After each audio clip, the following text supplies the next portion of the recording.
pagi Bapak Ibu yang terkasih, senang sekali bertemu di dalam renungan pagi. Mari kita berdoa. Kami bersyukur Tuhan, pagi yang indah ini kembali kami boleh bersama merenungkan firman-Mu. Berkati ya Tuhan, dalam nama Tuhan Yesus kami berdoa, amin. Kebenaran firman Tuhan dari 1 Timotius pasal yang ke-6 ayat yang ke-11 sampai 12. Tetapi engkau hai manusia Allah, jauhilah semuanya itu, kejarlah keadilan, ibadah, kesetiaan, kasih, kesabaran, dan kelembutan. Bertandinglah dalam pertandingan iman yang benar dan rebutlah hidup yang kekal. Untuk itulah engkau telah dipanggil dan telah engkau ikrarkan ikrar yang benar di depan banyak saksi. Saudaraku yang terkasih, Allah memberikan hukum kasih kepada kita. Masih ingat dua hukum kasih? Yang pertama, relasi secara vertikal. Yang kedua, relasi secara horizontal. Kasihilah Tuhan Allahmu dengan segenap hatimu, segenap jiwa, segenap akal dan pikiran. Yang kedua, kasihilah sesama manusia. Saudaraku, berkenaan dengan relasi horizontal terhadap sesama manusia. Bukankah engkau dan saya diminta untuk mengasihi? Dan di dalam mengasihi seringkali kita berbuat yaitu menyenangkan hati orang lain, bukan? Bolehkah menyenangkan hati orang lain? Jawabannya boleh. Tapi boleh asal. Mengapa kata tetapi dan asal itu perlu ditambahkan? Jawabannya adalah supaya kita tidak melenceng dari apa yang seharusnya dilakukan. Saudaraku, boleh kita menyenangkan hati orang lain, tetapi dalam batas yang wajar. Boleh kita menyenangkan hati orang lain asal dengan motivasi yang benar, motivasi yang tulus, bukan untuk kepentingan diri sendiri atau untuk pencapaian diri sendiri.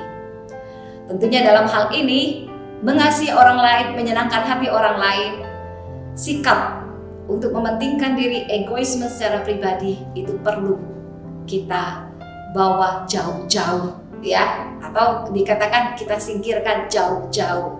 Jadi kesatuan yang ingin kita tekankan di dalam mengasihi orang lain supaya kasih Kristus itu boleh dia rasakan dan itu terpancar keluar dari kehidupan kita sebagai orang percaya.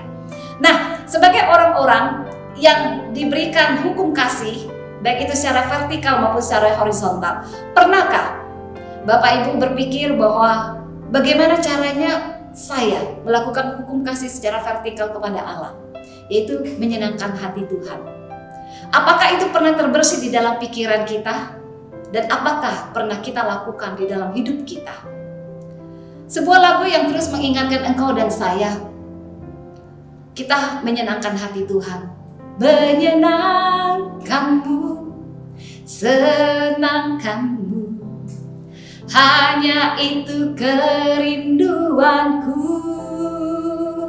Menyenangkanmu, senangkan hatimu, hanya itu kerinduanku. Rasul Paulus di dalam surat 1 Timotius pasal yang ke-6 ayat 11 sampai ke-21 ini mengingatkan kepada Timotius. Hai Timotius, aku tahu engkau masih muda. Ada banyak hal di mana engkau menjadi tertekan dan merasa takut. Ada banyak hal di mana engkau menghadapi permasalahan-permasalahan jemaat yang hadir di sekelilingmu. Namun ingat, engkau harus mengerti akan tugas dan tanggung jawabmu sebagai seorang gembala. Engkau harus tahu tugas dan tanggung jawabmu untuk menjaga setiap golongan di dalam jemaat, sehingga semuanya boleh terpelihara dengan baik dan semuanya diajarkan kepada asas-asas untuk menyenangkan hati Tuhan. Saudaraku yang terkasih, konteks pada bagian ini Rasul Paulus mengingatkan kepada Timotius untuk berusaha mengejar apa? Keadilan, ibadah, kesetiaan, kasih, kesabaran, dan kelembutan, di mana semua hal-hal yang menyenangkan hati Allah, bukan hati manusia. Jadi sekali lagi fokus Rasul Paulus di dalam surat ini ingin menekankan kepada Timotius bahwa dia harus belajar bagaimana caranya untuk menyenangkan hati Allah. Kenapa? Karena dia sudah mengikrarkan imannya kepada Yesus Kristus dan dia sudah menyatakan bahwa dirinya sudah ditebus sebagai orang-orang percaya. Saudaraku yang terkasih, memang tidak mudah bagi Timotius pada waktu dia melihat bagaimana golongan jemaat di mana mereka hidup untuk kepentingan diri sendiri, hidup untuk menyenangkan orang lain dengan motivasi yang tidak benar. Dikarenakan bahwa akar apa? Akar kejahatan ialah cinta uang. Sebab oleh memburu uanglah beberapa orang telah menyimpang dari iman dan menyiksa dirinya dengan berbagai-bagai duka. Saudaraku, berkenaan dengan hal ini, bukankah kita tahu bahwa ada orang-orang tertentu yang ingin menyenangkan orang lain, menyenangkan pimpinannya, menyenangkan bosnya, supaya dia memperoleh kedudukan yang lebih tinggi, supaya dia memperoleh penambahan harta. Saudaraku, apakah itu diperbolehkan? Tentunya kita tahu bahwa menyenangkan hati orang lain dengan motivasi yang tidak benar untuk kepentingan diri sendiri itu adalah tidak dibenarkan. Ya. Tapi menyenangkan hati orang lain karena kita ingin menunjukkan bahwa Kristus ada dalam diri kita dan kita mengasihi dirinya dengan batas-batas yang wajar, dengan motivasi yang tulus, itu diperbolehkan. Nah, kita perlu mengingat hal ini, dan itu pun yang diingatkan oleh Rasul Paulus kepada Timotius. Hati-hati. Aku tahu bahwa engkau mengalami ketakutan. Aku tahu bahwa ada banyak kesulitan, penderitaan yang engkau alami di dalam melayani Tuhan. Namun engkau harus bijaksana. Engkau harus bijak di dalam menentukan dan memutuskan apapun itu sesuai dengan kebenaran firman Tuhan. Dan engkau harus hidup untuk menyenangkan hati Tuhan. Hai Timotius, karena engkau tahu bahwa pelayanan yang engkau jalani saat ini itu adalah karena Kristus yang memberikannya kepadamu, dan engkau telah mengikrarkannya itu di hadapan jemaat Tuhan. Karena itu Rasul Paulus mendorong Timotius untuk terus berusaha, terus bertahan dalam pertandingan imannya dengan tidak bercacat dan tidak bercela, hingga Tuhan Yesus Kristus menyatakan dirinya kelak. Saudaraku, ini berarti bahwa Rasul Paulus menginginkan Timotius tetap bertahan di dalam pertandingan iman, agar Timotius tidak berhenti di tengah jalan hanya karena dia menghadapi berbagai macam kecaman, ketakutan, penganiayaan, penderitaan. Rasul Paulus mengatakan engkau harus terus berjuang. Engkau harus terus berjuang untuk menyenangkan hati Allah dan terus mengejar apa yang menjadi kesukaan Allah, sehingga engkau bisa bertumbuh, engkau bisa menjadi seorang pelayan yang baik.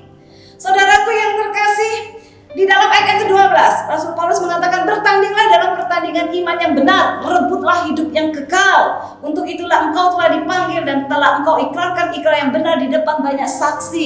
Ingat Timotius, ingat, dan kobarkan kembali semangatmu seperti di 2 Timotius pasal 1 ayat 6 sampai 8. Rasul Paulus mengatakan bahwa engkau harus terus-menerus mengobarkan karunia Allah yang ada padamu.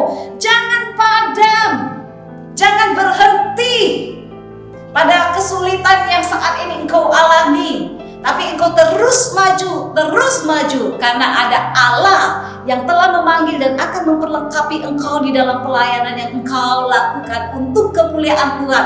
Asal motivasimu adalah menyenangkan hati Tuhan di dalam melayani Dia. Saudaraku yang terkasih, kita tentu saja tidak seperti Timotius, bukan? Karena Timotius adalah seorang gembala yang dipakai oleh Allah. Mungkin panggilan hidup kita berbeda. Mungkin panggilan hidup kita adalah sebagai pebisnis, ibu rumah tangga, bapak yang ada di rumah, yang bekerja, ataupun sebagai seorang pelajar. Tapi dimanapun kita berada, apapun panggilan hidup kita, apapun profesi kita, kita perlu ingat bahwa hidup yang kita miliki itu adalah hidup untuk menyenangkan Tuhan, hidup untuk memuliakan Tuhan. Dimanapun kita berada, kita menyaksikan Kristus yang luar biasa itu. Apapun kesulitan yang kita alami, tetap kita harus bertahan dan tetap kita ingat bahwa Kristus yang memberikan kekuatan itu bagi kita. Kristus yang telah memanggil kita untuk boleh melayani Dia, sehingga kita boleh setia sampai akhir, sampai Kristus menyatakan dirinya kelak kepada kita. Saudaraku yang terkasih, indah bukan? Bagaimana kita hidup dengan baik, bagaimana kita hidup dengan benar. Ingat, relasi vertikal dengan Allah, yaitu bagaimana kita terus-menerus mengejar apa yang Allah suka untuk menyenangkan hati Allah. Dan ingat juga, pada waktu engkau melakukan relasi horizontal untuk menyenangkan hati manusia, hati orang lain, hati sesama kita, lakukan dengan batas yang wajar, lakukan dengan motivasi yang tulus untuk pertumbuhan imannya, untuk pertumbuhan imanmu. Agar dia juga merasakan kasih Kristus, engkau pun boleh menyalurkan kasih Kristus itu. Bila melalui kebenaran firman Tuhan ini kita boleh semakin bertumbuh di dalam Tuhan. Dan hidup kita terus-menerus menyenangkan hati Tuhan di tengah kesulitan apapun yang kita alami. Mari kita berdoa. Kami bersyukur Tuhan, kebenaran firman-Mu boleh mengingatkan kepada kami. Ajar kami Tuhan yang mungkin sudah lupa dikarenakan berbagai permasalahan hidup, sehingga kami lupa untuk menyenangkan hati Tuhan melalui hidup yang sudah Tuhan berikan. Biarlah kami boleh belajar dari kebenaran firman Tuhan. Berkati Tuhan, dalam nama Tuhan Yesus Kristus kami berdoa dan mengucap syukur. Amin. Tuhan memberkati.